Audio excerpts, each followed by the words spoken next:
Quando eu devo rezar? Quando que eu devo parar e rezar para Deus, abrir o livro de reza e começar a fazer a minha tefilá, a minha prece, pedindo a Deus por alguma coisa? Será que eu preciso rezar todo dia? Será que eu preciso rezar quando está me doendo, quando estou precisando de alguma coisa importante? Ou se eu sempre devo rezar na minha vida? Gostaria de começar a aula de hoje com uma história. Uma história muito bonita, história do passado, história do Baal Shem Tov, o grande mestre hassídico. Certa vez, um trilhardar da época, que ele se chamava Avigdor, ele chega ao Baal Shem Tov, ao grande mestre hassídico, o líder que fundou o movimento da Hassidut e a difusão da Kabbalah pelo mundo, 300 e poucos anos atrás. Esse Avigdor se aproxima do Baal Shem Tov, chega com um saco de dinheiro e dá para o Baal Shem Tov, fala: por favor, você pode distribuir esse dinheiro entre os pobres.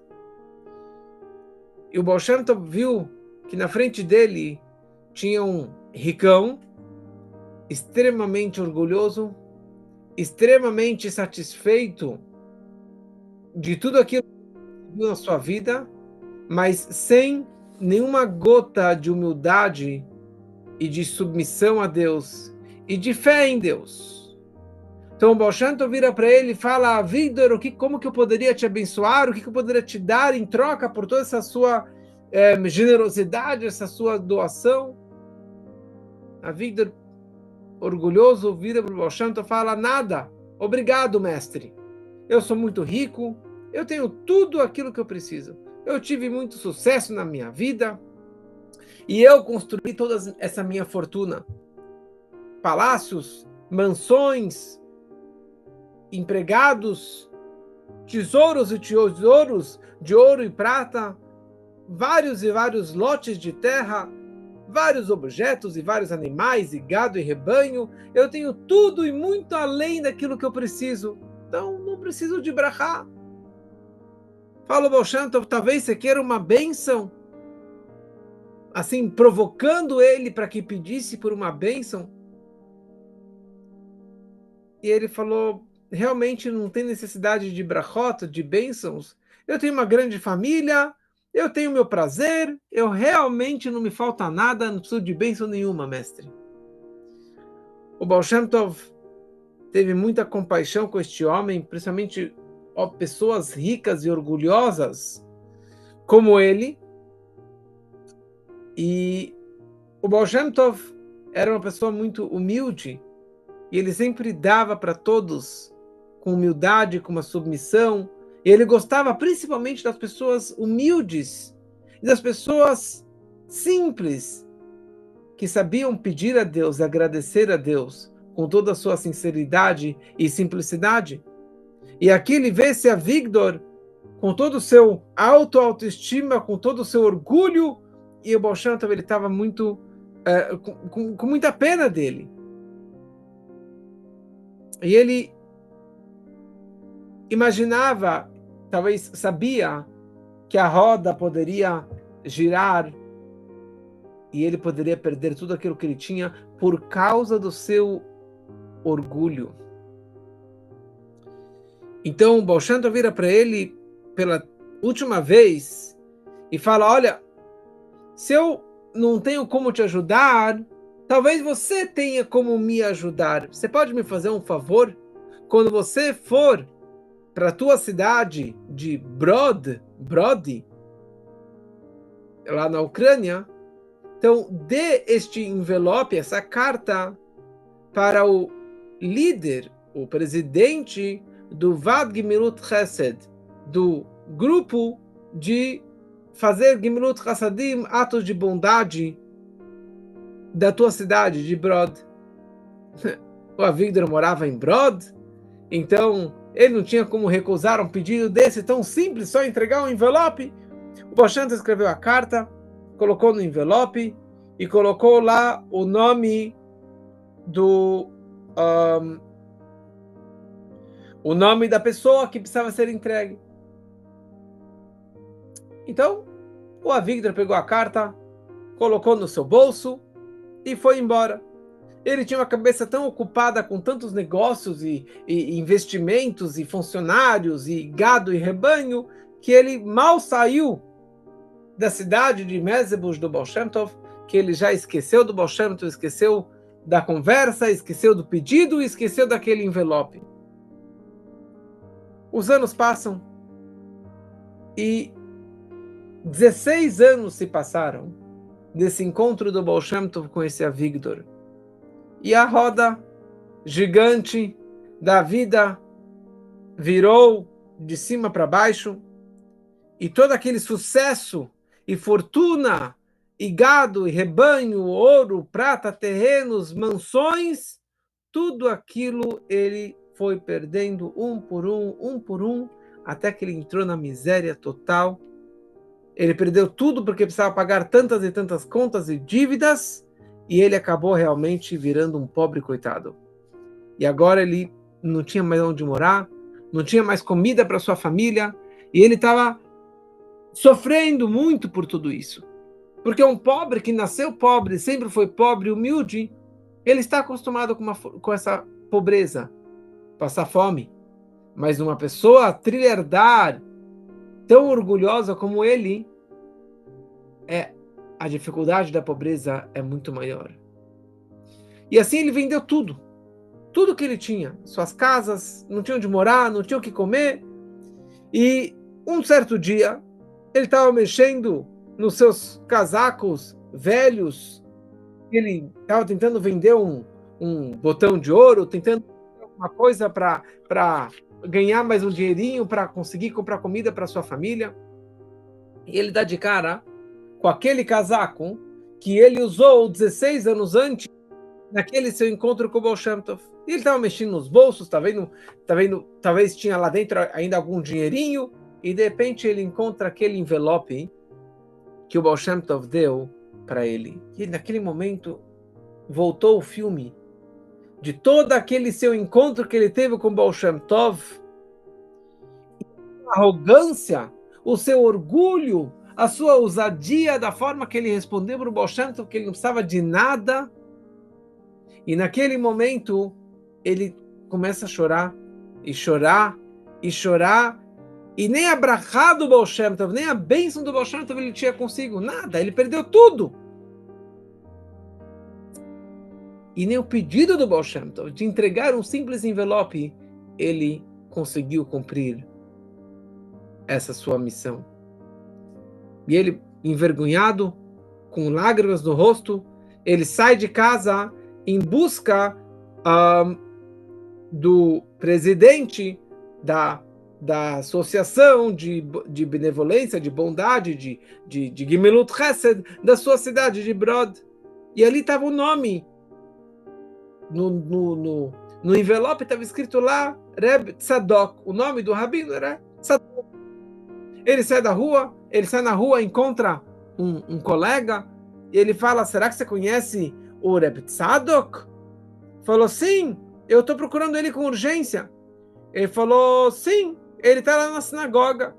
E olha só que sorte, ele acabou hoje de manhã, ele acabou de ser nomeado como presidente do grupo de doações. Ele ficou assim assustado. Hoje? Sim, hoje de manhã. Sabe que ele corre até a sinagoga e ele vê lá uma fila de pobres pedindo doação para esse Reb Tzadok. Então, Avigdor, ele chega lá, se encontra com o Reb Tzadok, ele acaba contando toda a sua história, que ele era trilhardar, e que ele perdeu tudo, que ele se encontrou com o Baal Shem Tov, e aliás, tem uma carta do Baal Shem Tov para você. E os dois abrem o envelope, todo empoeirado, já meio que amarelado, e ali estava escrito na carta a seguinte mensagem: Reb Tzadok, querido Reb Tzadok, a pessoa que está te entregando esta carta, ele era uma pessoa muito rica, mas agora ele é um pobre coitado. Ele acabou pagando por todo o seu orgulho e toda a sua arrogância, e a punição dos céus veio. Ele não sobrou nada da sua fortuna. Hoje de manhã, sendo que você foi nomeado como presidente da associação de doação da sua cidade, faça de tudo, por favor, para ajudá-lo, para que ele possa se reerguer na sua vida. Ele tem uma família muito grande e para sustentar, e ele não tem como reerguer a sua vida, como retomar um dinheirinho. E com o dinheiro que você doar para ele, ele vai ter muito sucesso.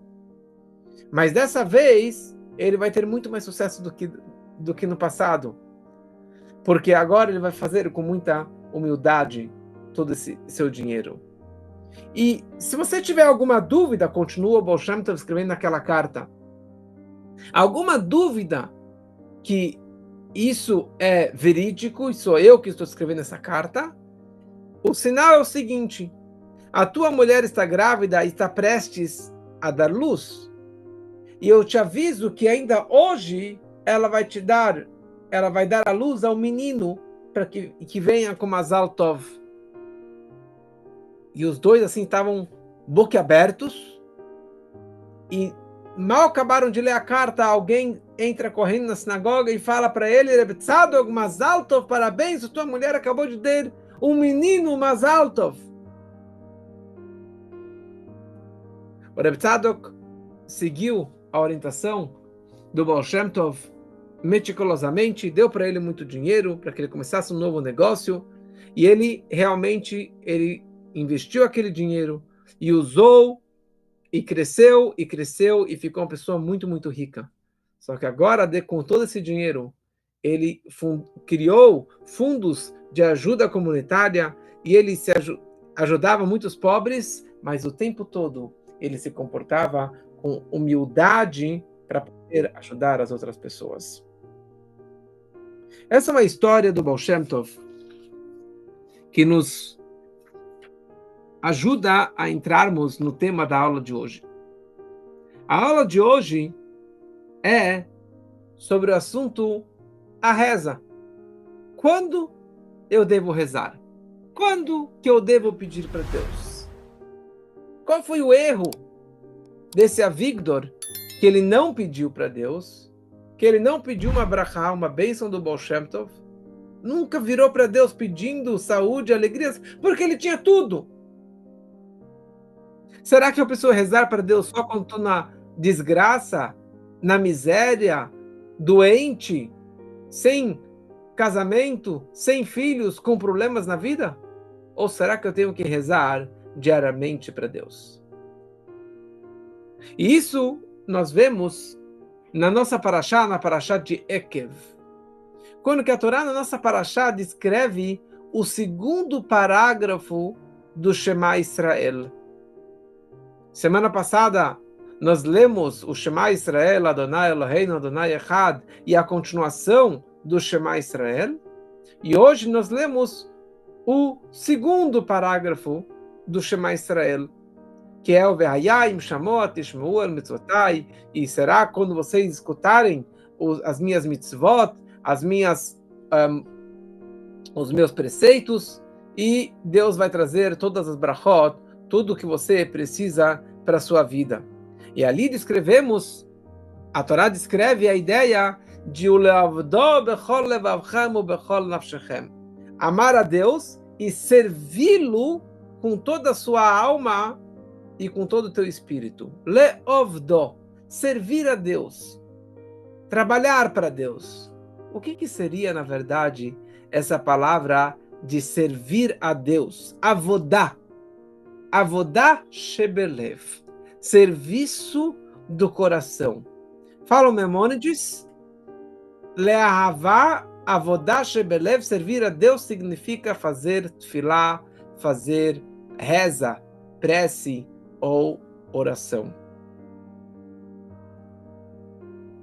Vamos ver algumas histórias na Torá ou no Tanakh, como que nossos antepassados, eles faziam as suas preces.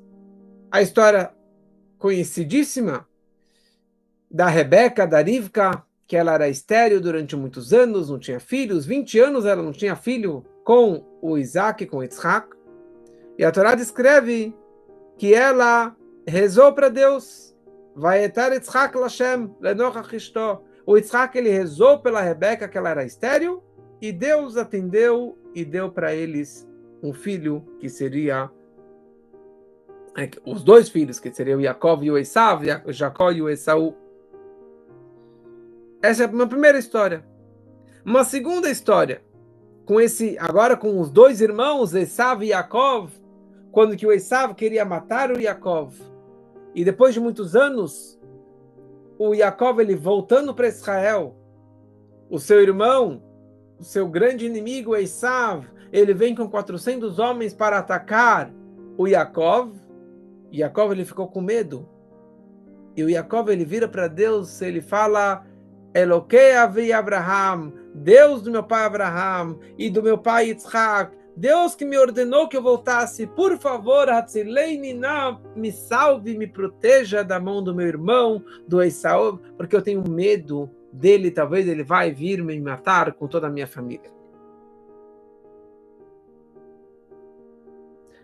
Mais uma história, já no livro de Shmuel, de Samuel, ali descreve a história da Haná, a esposa do Elcaná, que ela, há muitos anos ela era estéril, e ela veio até o templo de Deus, no Mishkan, e no tabernáculo, e ela chorou e chorou, já contei essas histórias no passado, e ela chorou e rezou uma reza silenciosa dentro da casa de Deus, e Deus acabou dando para ela o seu filho querido. Então aqui nós vemos algumas histórias, algumas situações que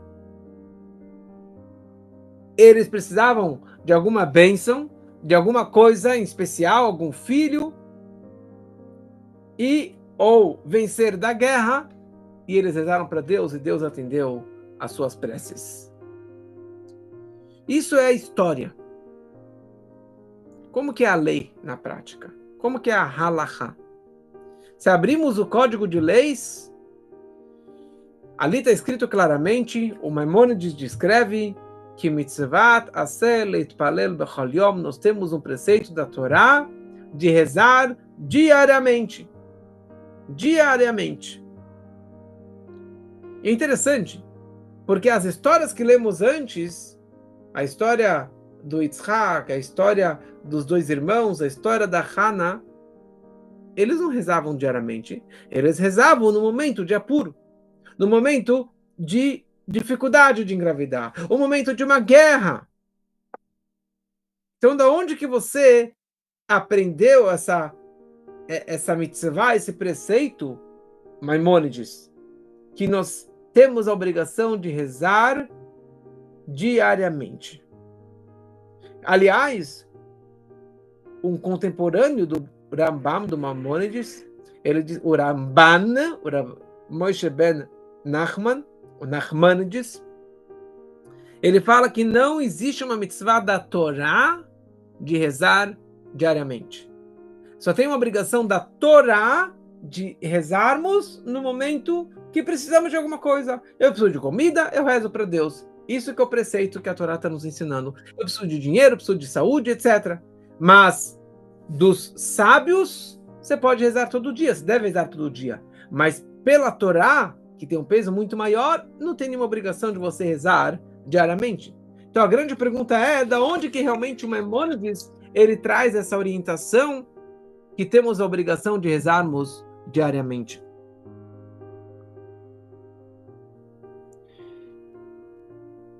Na Torá, existe o conceito de guerras. E no momento que tem uma guerra, tocavam as trombetas, tocavam o shofar, e todo mundo iria virar para Deus e rezar para Deus para que eles tivessem sucesso na guerra, naquela batalha. Então aqui nós vemos também uma situação pontual. Quando tem uma guerra, tem uma dificuldade de um inimigo que está nos atacando, então você tem uma obrigação da Torá de rezar para Deus. Então, aqui chegamos à seguinte conclusão. Uma pessoa que precisa algo importante, porque ele não tem filhos, não tem casamento, não tem dinheiro, não tem saúde, tem inimigos, tem guerras, tem uma obrigação da Torá de rezar. Mas se eu sou rico, como a Victor, se eu tenho filhos, sou casado, tenho saúde, tenho tudo do bom e do melhor, então eu não preciso rezar. A Torá não nos orienta a rezar. Então pode ser uma pessoa como essa, que ele vai todo dia na sinagoga rezar, e apesar disso, ele não está cumprindo uma obrigação da Torá, um preceito tão importante de rezar. Ele está só praticando, mas não tem a obrigação da Torá dele rezar. Então essa que é a grande pergunta, como que fica numa situação como essa? Então a pessoa ela pode passar, uma pessoa que tem saúde, tem família, tem dinheiro, ele pode passar a vida inteira sem precisar rezar, sem cumprir um preceito da Torá de fazer a sua prece.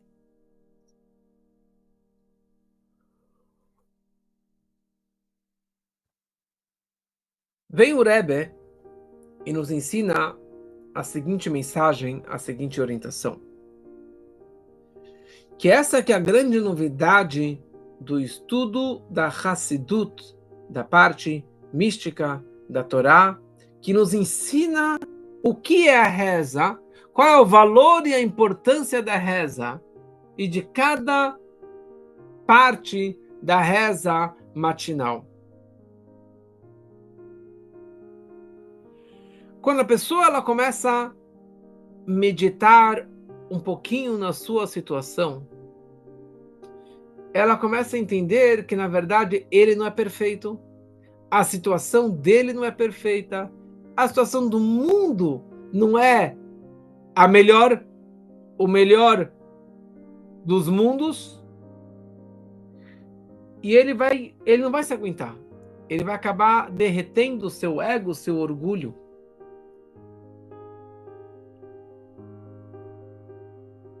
Então, o que acontece? Se a pessoa não consegue, se a pessoa não come ou não dorme bem durante alguns dias ou durante algumas horas, ele começa a passar muito mal. Então, isso descreve que ele não está no melhor nível do mundo. Se eu não como, eu passo fome, eu sou como um animal. Se eu não bebo, eu começo a me desidratar, eu sou que nem um vegetal. Eu não sou ninguém importante. Então, quando a pessoa ela começa a meditar da sua pequenez em relação a Deus, quão insignificante ele é perante Deus, então isso vai acabar fazendo ele muito pequeno e humilde. Como que funciona essa meditação? Essa hidbonenut, essa linha de pensamento. Primeira coisa, a pessoa precisa pensar que antes que a minha alma veio para este mundo físico e material, ela estava debaixo do trono celestial. Ela estava no nível espiritual extremamente elevado.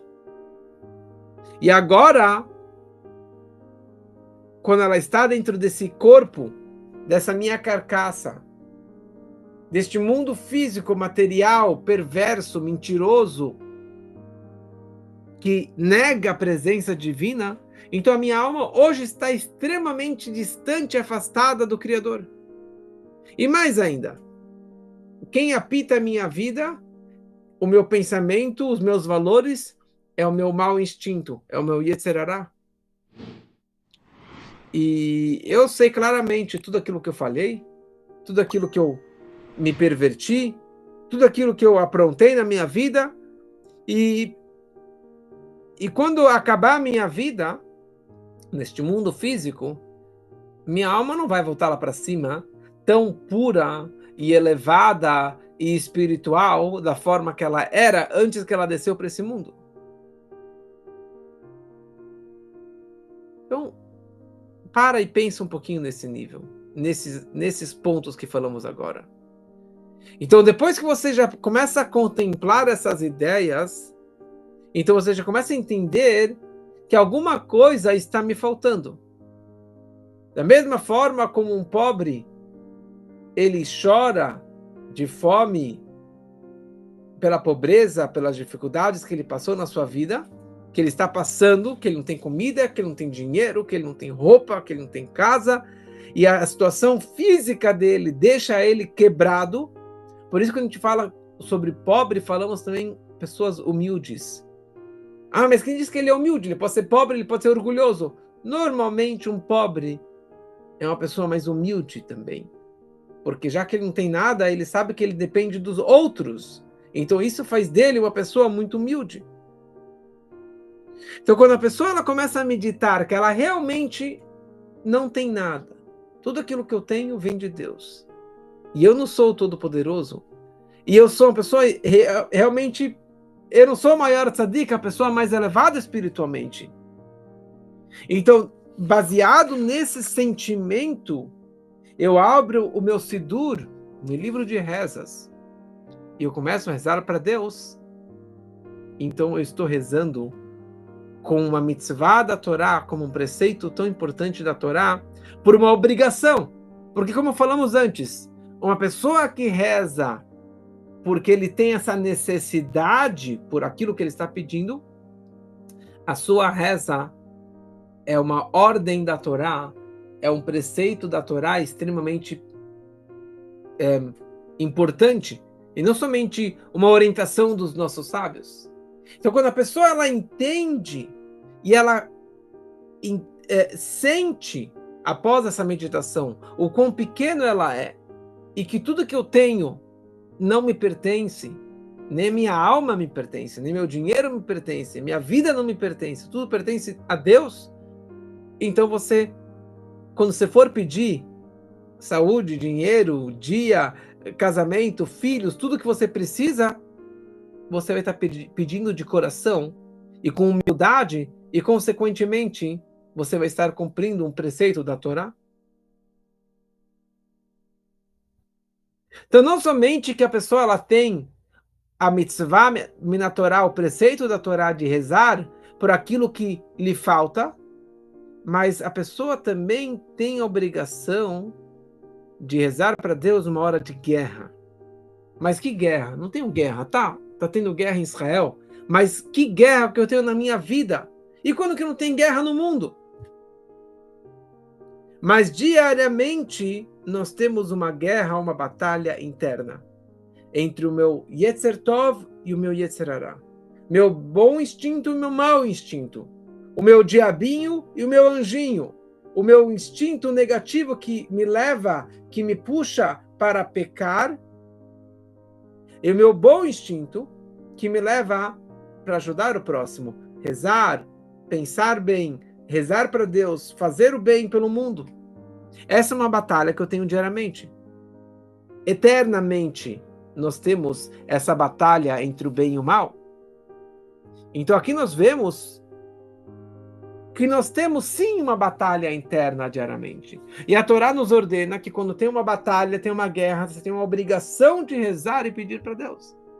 Então todo dia eu preciso rezar para Deus, falar: Deus, por favor, me ajude para que o meu Yetzer Tov, o meu Nefesh Elokit, a minha alma divina, o meu bom instinto vence o meu diabinho, o meu mau instinto, o meu mau caráter, para que realmente eu possa fazer isso da melhor forma possível. Então isso tudo está explicado muito na Hassidut, nos livros da mística. E é isso que na verdade está escrito também claramente no Código de Leis, que antes da reza a pessoa precisa pensar na grandiosidade de Deus e na insignificância ou baixeza ou baixaneza, quão baixo a pessoa ela é, quão insignificante ela é perante o Criador. Então isso daqui é uma pequena introdução que a pessoa ela deve fazer antes de começar a sua reza. Por isso que tem um costume de meditar um pouco antes da reza, abrir um livro de Hassedut, escutar uma aula de Torá, que isso leva a pessoa a ser mais humilde.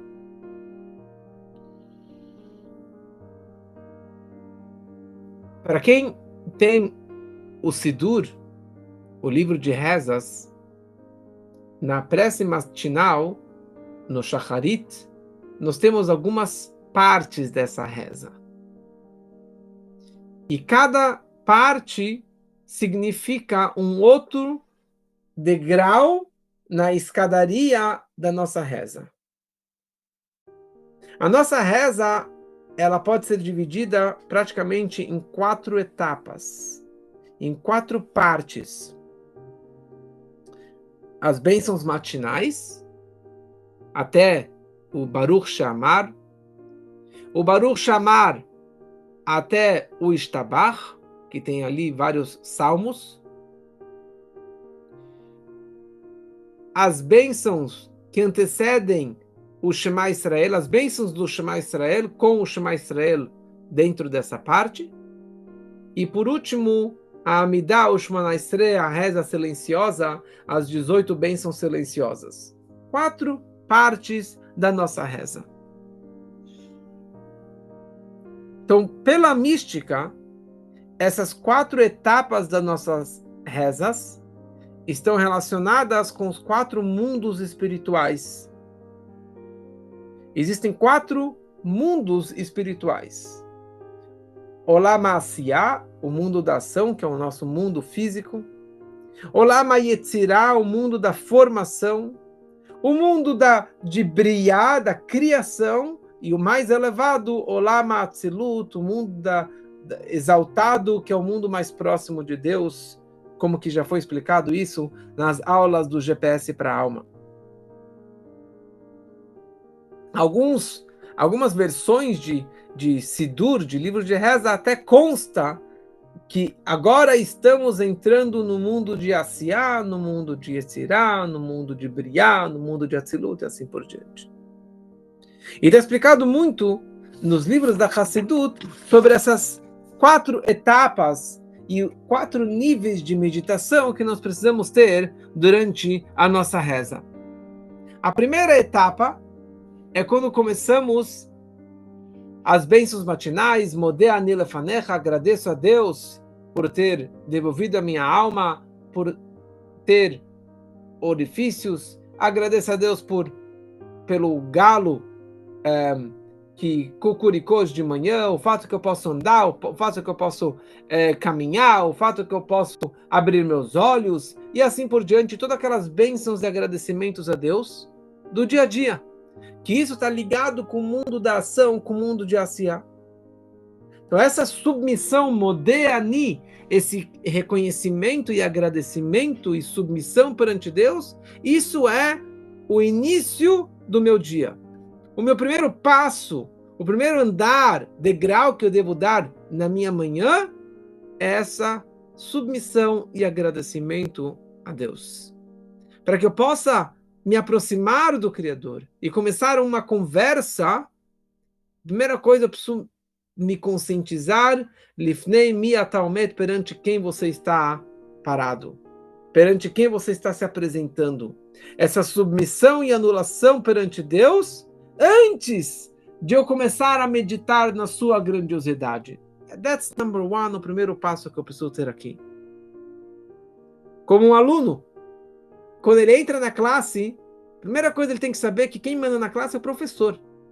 Se ele entra na sala de aula e já começa a discutir com o professor, e toda palavra que o professor ele fala, ele já emenda e fala que o professor está errado, ele não tem essa submissão perante o superior da classe, não está valendo, ele nunca vai aprender nada, porque ele não entrou lá com um copo vazio, ele entrou com um copo cheio, com a barriga cheia, com a cabeça cheia, ele nunca vai poder aprender nada.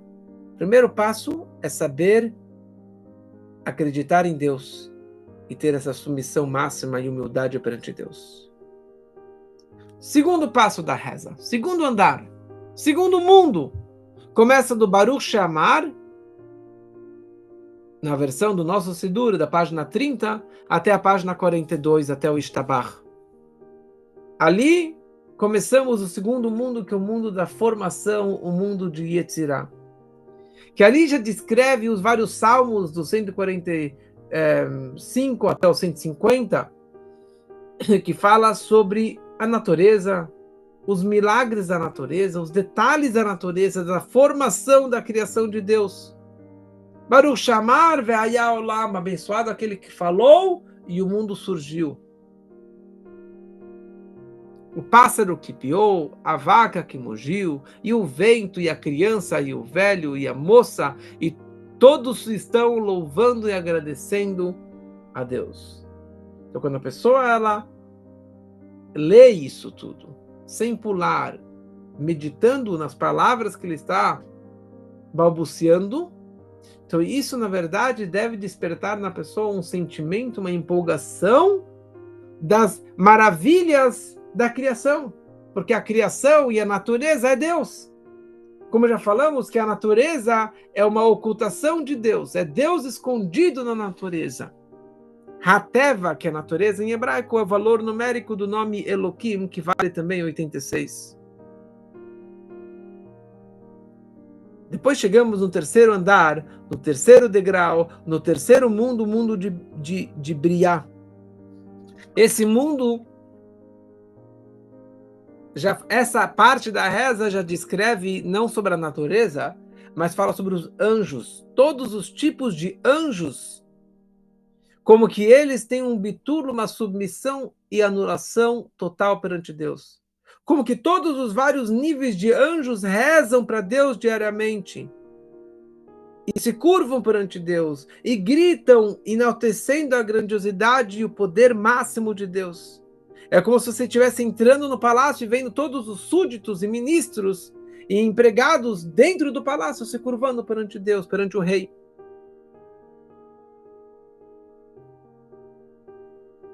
E depois passamos para o quarto mundo, o quarto degrau, o quarto nível da nossa reza, que é a Amidah Ushmona Esrei, a reza silenciosa. Porque, primeiro degrau, eu falei Rodu, eu agradeci a Deus. Depois eu me empolguei falando sobre a natureza. Depois eu me aprofundei falando sobre a anulação e as rezas dos anjos perante Deus. E agora eu chego para a reza silenciosa, que é o ápice, é o ponto mais elevado da nossa reza. É o degrau mais alto da nossa reza. Que ali eu já estou totalmente próximo de Deus, face a face, cara a cara. Eu e Deus e ninguém mais. Por isso que essa reza a gente fica de pé, com submissão total, sem se mexer, sem falar em voz alta, uma reza silenciosa, como que a Hannah, ela fez aquela sua reza, pedindo a Deus pelo seu filho. Então, eu já estou dentro do palácio. E eu quero falar face a face com o rei. E a frase introdutória dessa reza é Hashem sefatai tiftachu pi agitelatecha. Deus, abra os meus lábios, porque eu não consigo abrir meus lábios sozinho.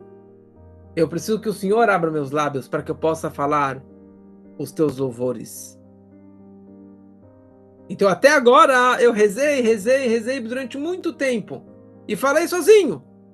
Mas agora, quando eu já estou face a face perante a essência de Deus e com essa submissão total perante Ele, então agora eu falo com silêncio. Eu não posso fazer barulho, não posso fazer movimentos, não posso fazer nada. Sim, essa submissão e autoanulação total perante Deus.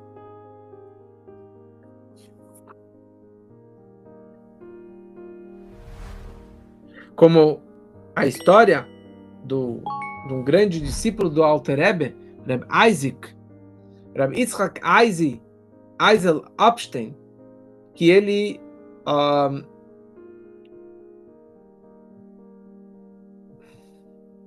ele pediu para o Alter Rebbe que falasse para ele um discurso místico, um discurso da Hassidut. E ele falou, isso aqui para mim é vida, para mim isso aqui é a minha vitamina de vida. Assim também, quando qualquer pessoa, quando ela medita e ela vai subindo esses degraus da sua reza, ela entende quanto que lhe falta espiritualmente falando. Quão orgulhoso ele era, e que na verdade ele não tem nada, e que ele precisa de tudo. E que tudo que nós temos vem somente de Deus. Então, dessa forma, a pessoa ela reza de verdade. E ela reza porque lhe falta. Porque eu não tenho saúde por conta própria, eu não tenho dinheiro porque eu sou o grande homem de negócios, eu não tenho filhos e família e tudo que eu tenho porque eu, e sim porque Deus, porque Ele me deu. E eu me sinto então humilde e um pobre, que não tenho nada. E por isso que eu vou rezar com todo o coração, pedindo a Deus que me dê mais um dia de vida, que me dê mais alegrias, que me dê mais saúde, que me dê mais dinheiro, que me dê mais sucesso, porque eu não tenho nada disso. E dessa forma, entendemos o porquê o Maimônides disse que a reza diária ela deve ser feita por uma ordem da Torá, por uma obrigação da Torá, e não somente um preceito dos sábios, porque quando a pessoa ela reza com essa submissão e essa humildade, então a sua reza realmente é uma reza da Torá, com todo o valor da Torá, então que todos possamos rezar com mais humildade, cada um aumentando mais um passo, um pouquinho mais da sua reza, pedindo um pouquinho mais para Deus. E é isso que vai fazer que Deus ele atenda os nossos pedidos. Porque nós precisamos pedir, agradecer e pedir mais. Ah, mas eu já tenho tudo, não preciso de bênção. Daí você pode ter um futuro que nem o Avigdor. Precisamos pedir. A regra do judaísmo é que nunca a pessoa ela pode parar de rezar, nunca pode parar de pedir. Você já rezou ontem, hoje você precisa rezar novamente, mas melhor, com mais humildade, e pedir mais, e pedir mais. E que o nosso maior pedido é a vinda do Mashiach, que venha realmente muito em breve, se Deus quiser. Uma boa noite para todos.